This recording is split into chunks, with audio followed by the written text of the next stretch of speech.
Grabe po, Pilipinas at lahat ng Pilipinas sa buong mundo, sobrang proud na proud sa'yo. Ano ba ang pakiramdam na ikaw ang very first Asian na nanalo sa The Voice USA? Thankful and grateful lang ako na I was given the opportunity to be representing the Philippines, and of course, I was able to bring home the win, so yeah, I'm just grateful. Curious ako kasi, di ba, super bait ba talaga ni Coach Michael Bublé?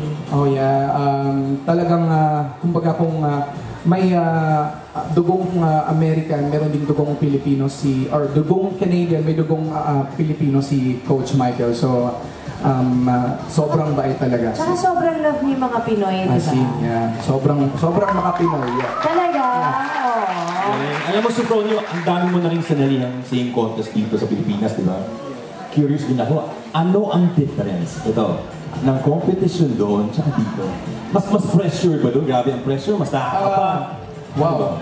Ito, all seriousness talaga, mas magagaling yung fighting spirit ng mga Pinoy. Kasi mas palaban? Mas palaban, very resilient. But, yeah, so kanya-kanya naman tayo ng kumbaga way of singing, but I am very sure na malakas talaga yung mga Pinoy singing competitions. At kita naman. Mga kapuso, once again, so